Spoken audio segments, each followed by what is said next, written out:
Good morning.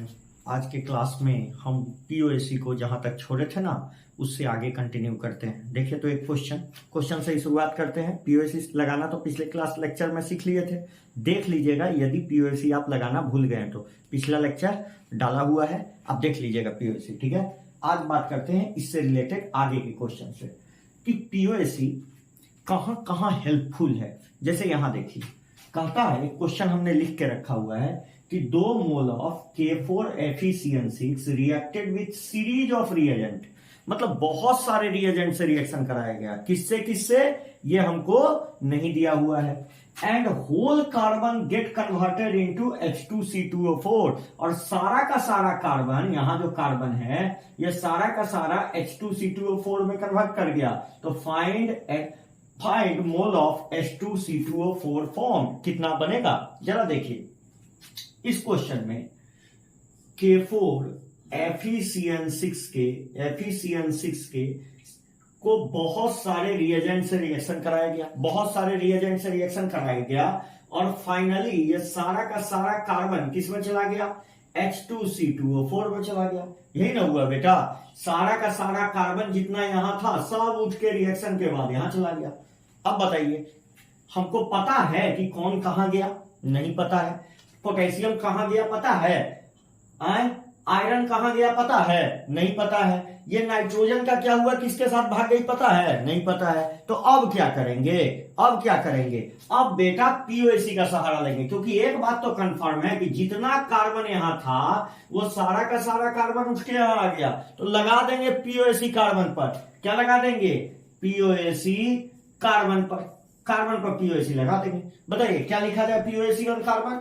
इस POAC और carbon पर लिख सकते हैं। मान लीजिए इसके n मोल थे तो क्या लिखा जाए? बोलिए, इसके n मोल थे, n मोल K4FeCN6 थे,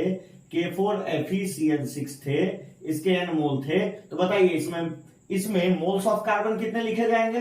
मोल ऑफ कार्बन इक्वल टू कितना है इंडेक्स? बताइए 6 इंटू मोल्स ऑफ क्या? बोलिए K4FeCN6। हाँ जी, आप सही हैं, बिल्कुल ठीक है, K4FeCN6। और बोलिए इसके कितने मोल्स हैं? मान लेते हैं इसके भी n मोल्स होंगे। किसके? NH2C2O4 के होंगे। क्या? NH2C2O4 के। तो इसके मोल्स कितने मिल जाएंगे? मोल्स ऑफ कार्बन यहां से बताइए जरा, इसके मोल्स कितने मिल जाने वाले हैं? इसके मोल्स मिल जाने, बेटा इंडेक्स कितना है? 2। तो 2 इंटू मोल्स ऑफ H2C2O4। और क्या ये दोनों कार्बन के मोल बराबर होंगे? बिल्कुल होंगे। क्यों होंगे? क्योंकि जितना कार्बन यहां से मिलेगा उतना ही कार्बन यहां से मिलेगा, क्योंकि सारा का सारा कार्बन यहां से यहां चला गया है। कार्बन तो कांस्टेंट है। आइए दोनों को बराबर करते हैं। इसके कितने मोल दे रखे हैं? हाँ जी आप सही हैं, इसके 2 मोल दे रखे हैं। तो क्या आंसर हो जाने वाला है? बोलिए 6 into 2 equal to 2 into NH2C2O4। देखिए 2 से छम्मा क्या हो गया बेटा? NH2C2O4 कितना हो गया? 6 मोल। आ गया समझ में? तो ऐसे क्वेश्चन में जहां पर हमको क्लियर कट आइडिया नहीं रहता कि रिएक्शन कौन कहां हुआ, वहां पर आपको जरूर एक क्लू देगा कि सारा का सारा कार्बन या सारा का सारा कोई एक एटम यहां से यहां चला गया, मतलब सारा का सारा कंजर्व है, सारा का सारा रिएक्टेड है। तो वैसे केस में उसी एटम पर क्या लगा दीजिएगा? पीओएसी, और सवाल को सॉल्व कर लीजिएगा। आया समझ में? आगे आइए। इसको कोई बच्चा कहेगा, मान लीजिए कोई बच्चा कहा कि नहीं सर हमको आप पीओएसी सही बना के दिखाइए। पीओएसी तो बना दिए, हमको बैलेंसिंग सही, आप क्योंकि आप पहले ही बोले थे कि पीओएसी नहीं भी पढ़ाएंगे तो मेरा क्वेश्चन बन जाएगा। हमको बनाइए कि दिखाइए किससे? बैलेंसिंग से। तो उस गधे बच्चे को हमको ये बोलना पड़ेगा। ये मिटा रहे हैं, देख लीजिए, नोट कर लीजिए, समझ गए? नोट कर लीजिए जल्दी से। उस गधे बच्चे को हमको ये बोलना पड़ेगा कि बेटा रे, यदि तुमको बैलेंसिंग का ही इतना शौक है तो तुम क्या कर, तू उसी एटम को बैलेंस कर जिसके बारे में तुमको जानकारी है, बाकी को छोड़ दे, कौन कहां गया उससे कोई मतलब नहीं है। जैसे यहां देख क्या था, K4FeCN6 किसमें गया बेटे? C2O4। तू सिर्फ कार्बन को बैलेंस कर ले, बाकी को छोड़ दे, क्योंकि बाकी के बारे में तेरे को आइडिया नहीं है। तो तू किसको बैलेंस कर ले? कार्बन को। देख यहाँ कार्बन 6 है, यहाँ कार्बन 2 है, तो यहाँ 3 लगा ले, बैलेंस हो गया। ठीक है, इसके कितने स्टोकियोमेट्रिक कोफिशिएंट आ गए? 1। और इसके कितने आ गए? 3। इसके कितने मोल लिए गए बेटा? इसके कितने मोल लिए गए? 2। तो 1 से 3, तो 2 से 6 हो गया, 6 मोल। कहोगे वाह सर ये तो बहुत आसान था। हाँ बेटा आसान था, क्योंकि हम खड़े हैं, ठीक है ना, हम खड़े हैं इसलिए आसान है। समझ में आया? यहां देखो 1 से 3 मोल, तो 2 से एकदम जरूरी है 6 मोल। ठीक है, नहीं समझ में आया तो मोल मोल एनालिसिस भी लगा सकते हैं, जो हम सिखा चुके हैं। मान लो किसी बच्चे को नहीं समझ में आ रहा है यूनिटरी मेथड, तो क्या लगाएगा? मोल मोल एनालिसिस। क्या लिखेगा? मोल मोल एनालिसिस। समझाए ना मोल मोल एनालिसिस? क्या लिखते हैं? Mole of K4 Fe6 divided by कितना stoichiometric coefficient? 1 by N of H2C2O4 divided by कितना स्टोकियोमेट्रिक कोफिशिएंट? 3। इसके कितने मोल दे रखे हैं? 2। आ रहा है समझ में? तो मोल ऑफ NH2C2O4 कितना आ गया? 3 2 जा 6 मोल। आंसर खत्म। आया सवाल समझ में? तो ऐसे सवालों को दोनों मेथड से बनाया जा सकता है। ठीक है, बैलेंसिंग से भी और पीओएसी से भी। आइए एक सवाल और देखते हैं, अच्छा सवाल है। आइए देखिए, एक सवाल नीचे लिखा हुआ है, देखिए तो ध्यान से पढ़िए इस सवाल को। हम ये दोनों सवाल, ऊपर वाले सवाल को इरेज कर देता हूं। ठीक है, ऊपर वाले सवाल को इरेज कर देता हूं और उसके बाद आपको नीचे वाला सवाल दिखाता हूं। देखिए क्वेश्चन है, जरा क्वेश्चन को देखिएगा, जरा क्वेश्चन को देखिए। कहता है 2 मोल ऑफ फास्फोरस मतलब P4 reacted completely with 8 mole of oxygen.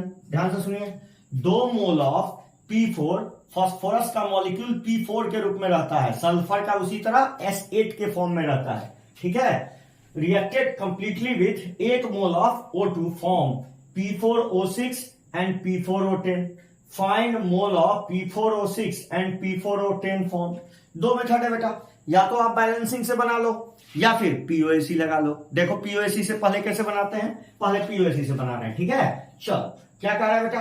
Phosphorus react किया ऑक्सीजन से, तो क्या बनाया? बोलो P4O6 प्लस P4O10। बनाया क्या? हाँ जी बनाया। ठीक है, अब देखो हम पीओएसी से बना रहे हैं। हम पहला मेथड 1 कौन यूज कर रहे हैं बेटा? पीओएसी यूज कर रहे हैं। ठीक है, पीओएसी हम पीओएसी लगा रहे हैं। किस पे? पीओएसी किस पे लगा रहे हैं? फास्फोरस पर। क्या लिखा जाए? बोलो फास्फोरस के मोल कितने हो जाएंगे? बोलो 4 इंटू मोल्स ऑफ P4 होगा क्या? और सारा का सारा फास्फोरस रिएक्शन के बाद यहां चला गया होगा, तो क्या लिखा जाएगा यहां? बोलो 4 इंटू मोल्स ऑफ P4O6 और यहां फास्फोरस के मोल कितने हो जाएंगे? बोलो 4 इंटू मोल्स ऑफ P4O10। थोड़े देर के लिए बेटा इसको x मान लो और थोड़े देर के लिए इसको क्या मान लो? y। आ रहा है समझ में? और इसके कितने मोल दे रखे हैं? 2। देख तो बेटा 4 4 4 4 छम्मा हो जाएंगे। और यहां पर कैसा चिन्ह आएगा? बराबर। और यहां कैसा चिन्ह आएगा? प्लस। पता है ना, सारा फास्फोरस उठ के यहां और यहां गया होगा, तो ये दोनों का में प्लस का चिन्ह आएगा और इन दोनों में क्या का? इन सभी में क्या का चिन्ह आएगा? बराबर का, क्योंकि सारा फास्फोरस यहां से निकल के यहां और यहां जाके डिस्ट्रीब्यूट हो गया है।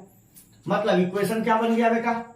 x plus y equal to 2, और इसको पहला इक्वेशन मान लेंगे। आया समझ में? ये रिएक्शन समझ में आया सबको? ठीक। अब देखिए नीचे वाला क्वेश्चन थोड़ा सा इरेज कर रहे हैं, क्वेश्चन इरेज करना पड़ेगा बेटा। यहां देखो, अब हमको क्योंकि क्वेश्चन याद है इसलिए कोई दिक्कत नहीं है। ठीक है, अब हम पीओएसी किस पे लगाते हैं? सेकंड टाइम पीओएसी किस पे लगाते बेटा? सेकंड टाइम पीओएसी ऑक्सीजन पे लगा देते हैं। ठीक है, क्या है रिएक्शन? एक बार और लिख लेते हैं। P4 प्लस O2 क्या देने वाला है? P4O6 plus P4O10। जरा ऑक्सीजन पर पीओएसी लगाना। किस पर लगा रहे हैं? पीओएसी ऑक्सीजन पर। देखो हम ऑक्सीजन पर लगा रहे हैं पीओएसी। ऑक्सीजन पर क्या लिखे है? ऑक्सीजन पर पीओएसी कितना है? बोलो 2 इंटू मोल्स ऑफ O2। यहां पर क्या लिखा जाए? बोलो हाँ जी आप सही सोच रहे हैं, 6 इंटू मोल्स ऑफ P4O6 और यहां क्या 10 इंटू मोल्स ऑफ किसके? P4O10। आ गया समझ में? सबको दिख रहा होगा कि डू के टेबल में ये सब कट जाता है, 3 और यहाँ क्या आ जाएगा 5। इसके कितने मोल दे रखे थे? 8 मोल। तो कितना हो गया? 8 बराबर 3x। इसको तो x पहले ही मान चुके थे और इसको क्या मान चुके थे? y। तो 3x प्लस 5y, मतलब दूसरा इक्वेशन क्या आ गया मेरा? बोलिए 3x plus 5y equal to 8। ये सेकंड इक्वेशन, मतलब मेरे पास दो इक्वेशन तैयार है। पहला इक्वेशन क्या है? x plus y equal to 2 और दूसरा इक्वेशन क्या है? 3x। इसको इक्वेशन 1 मान लीजिए, x plus y equal to 2। दो इक्वेशन, दो नोन, इजिली सॉल्व होगा। कैसे सॉल्व होगा? इजिली। कैसे सॉल्व होता है? देखिए, बच्चा में सीखे थे ना, पहला इक्वेशन क्या था? बोलिए जल्दी से। x plus y equal to कितना? 2। दूसरा इक्वेशन क्या था? बोलिए 3x plus 5y equal to 8। क्या इस रिएक्शन को 3 से मल्टीप्लाई कर दें और सब्ट्रैक्ट कर दें? चलिए, तो ये पूरा का पूरा कट गया। ये कितना आ गया? -2y इक्वल टू कितना? सब्ट्रैक्ट कर लेंगे, 6 हुआ ना। 6 में से 8 गया तो -2, 2 से 2, माइनस से minus cancel, y equal to 1। इसको उठा के पहले वाले इक्वेशन में रख दिए तो x इक्वल टू भी कितना आ गया? 1। अब बताइए x किसका मोल था? x किसके मोल को माने थे? बोलिए मोल्स ऑफ P4O6। तो इसका मोल कितना आ गया बाबू? 1। और y किसके मोल को माना गया था? P4O10 को। तो इसके भी मोल कितने आ गए? 1। यही आपका आंसर है। यही आपका क्या है बेटा? आंसर। समझ में आया? कितनी बार मोल मोल एनालिसिस लगाया बेटा? 2 बार। कितनी बार लगाया मोल मोल एनालिसिस? 2 बार। एक बार मोल मोल एनालिसिस बोल रहे हैं। कितनी बार पीओसी लगाया? एक बार फास्फोरस पर और दूसरी बार ऑक्सीजन पर। और इस सवाल को सॉल्व कर लिया। एक बार फिर से देख लीजिए, बढ़िया से कॉपी कर लीजिए। अब इसी सवाल को हम बैलेंसिंग से करने का कोशिश करेंगे। किससे करने का कोशिश करेंगे बेटा? बैलेंसिंग से। जरा देखिएगा, पहले इसको कॉपी कीजिए, पहले इसको कॉपी कीजिए। हम इरेज कर रहे हैं, फिर आप लोग कॉपी कीजिए।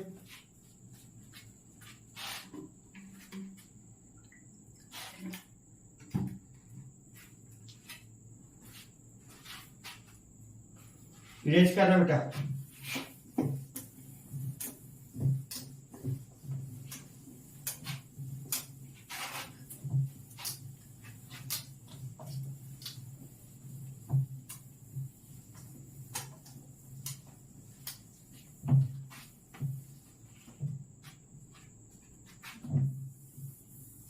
अब मेरी बात सुनो, इसी को सवाल को हम बैलेंसिंग से भी कर सकते थे। कैसे कर सकते थे? ध्यान से देखना, ध्यान से देखना बेटा, एक सेकंड।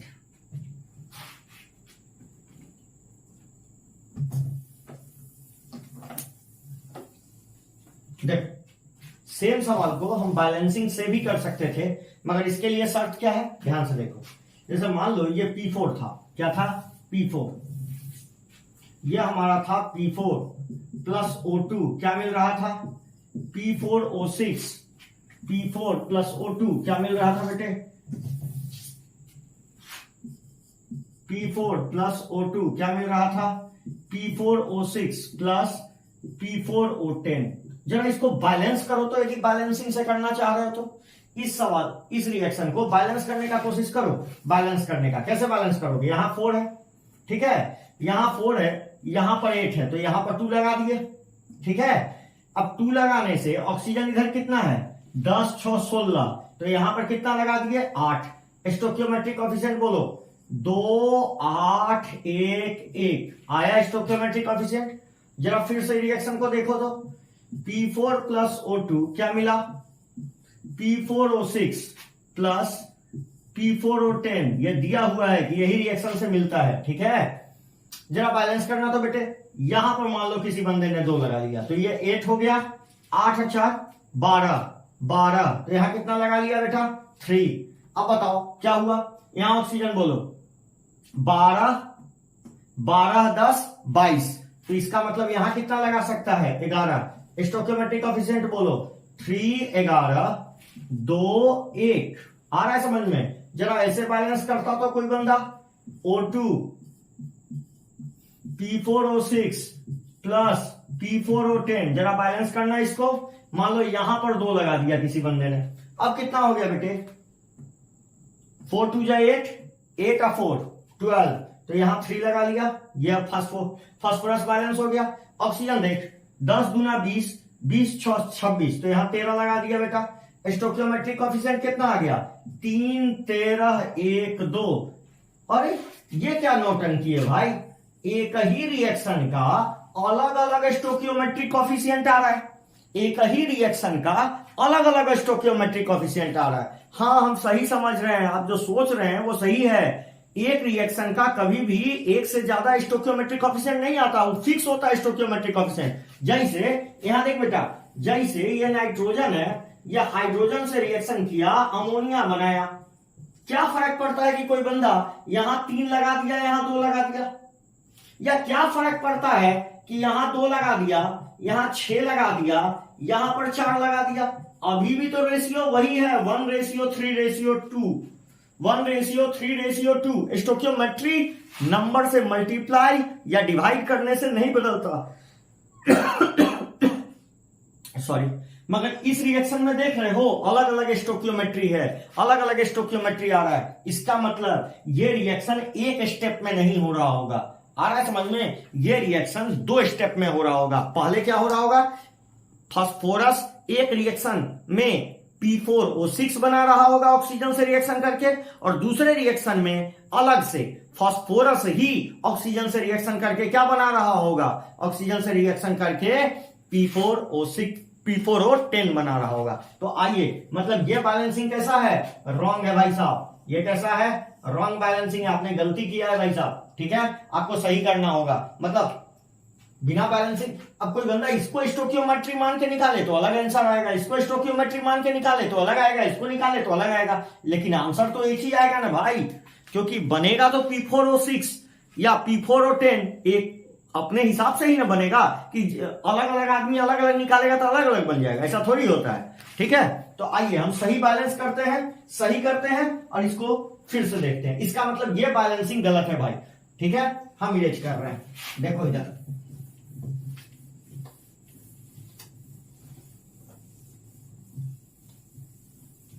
अब मेरी बात ध्यान से समझना,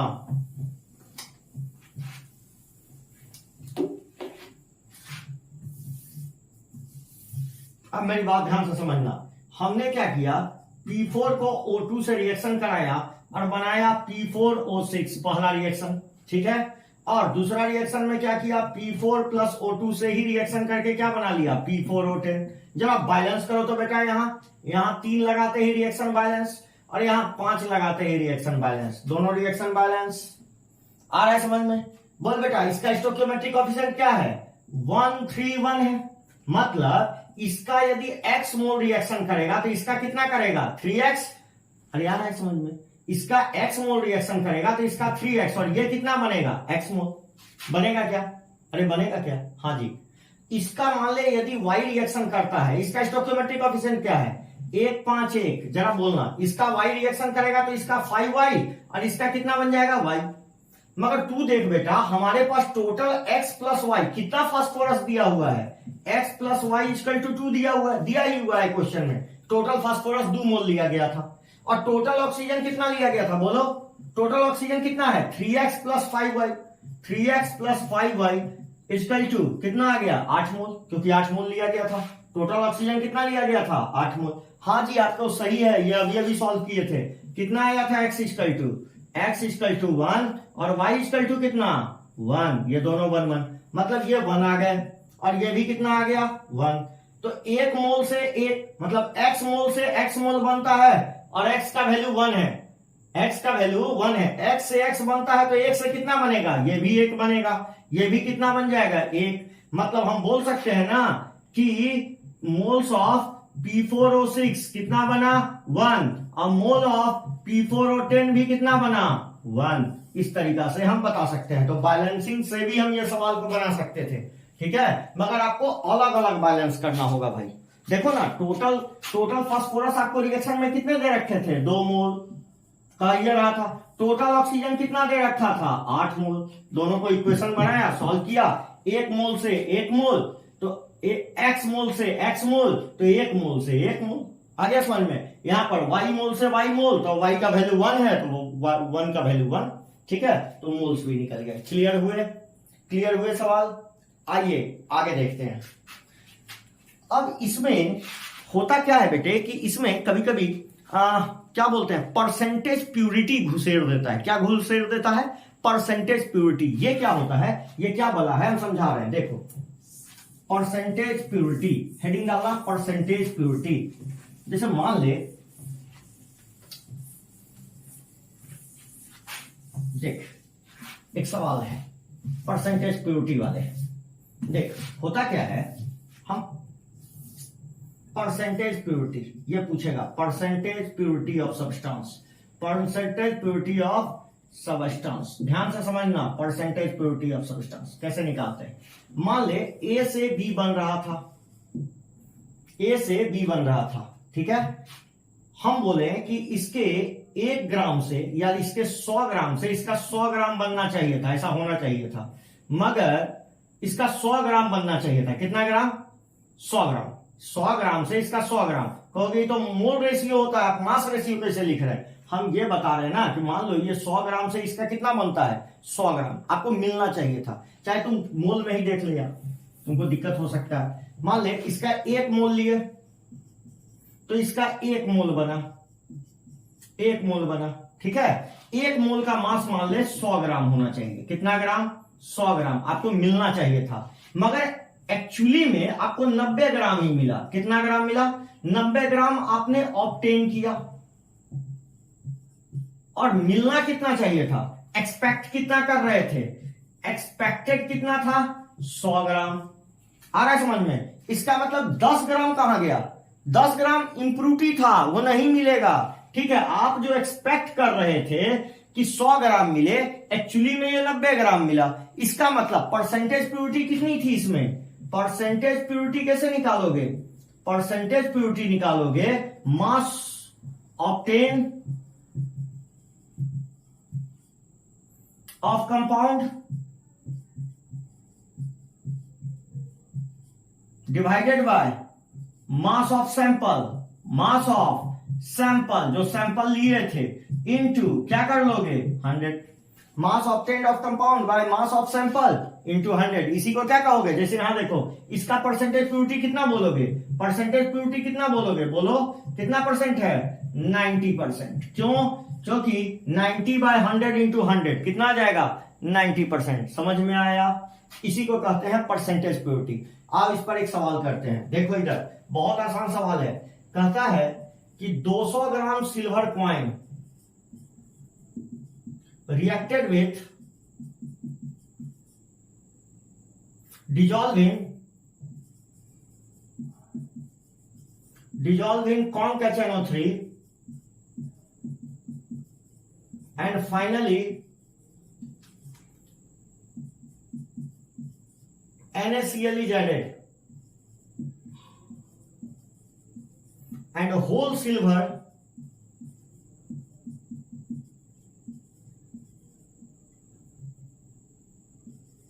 get precipitated.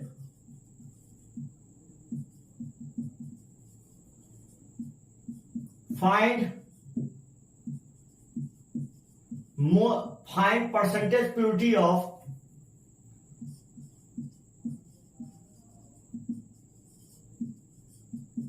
silver coin, ठीक है। 200 gram of silver coin dissolved in ConCHNO3 and finally find NaCl is added and whole silver get converted into किस में? whole silver NaCl is added, ठीक है। whole silver get precipitated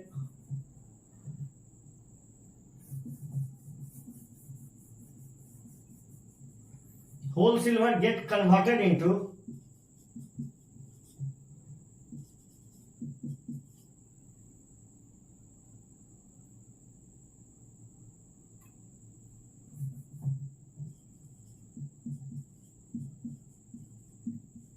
(143.5 gram AgCl).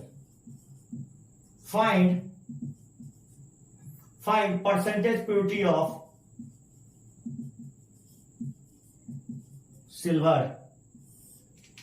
ठीक है,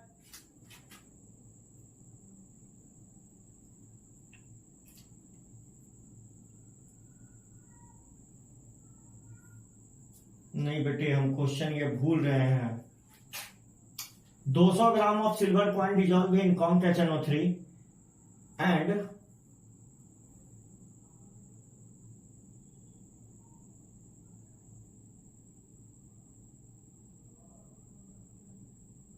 अच्छा कोई बात नहीं, ये सवाल को हम देखेंगे ना तो करा देंगे। हमने ये परसेंटेज प्योरिटी वाले सवाल करा दिए आपको, परसेंटेज प्योरिटी वाले करा दिए आपको। ठीक है, ये परसेंटेज, ये सवाल को हम अगले क्लास में देखेंगे तो करवा देंगे। इसमें कोई बहुत बड़ी बात नहीं है, हमारे दिमाग से स्किप कर गया है इसका डाटा। ठीक है, अगले क्लास में हम देखेंगे ये सवाल को तो जरूर करा देंगे। और आज का लेक्चर यहीं तक रखते हैं, अगले लेक्चर में जब मिलेंगे तो आपसे आगे बात करेंगे। Thank you.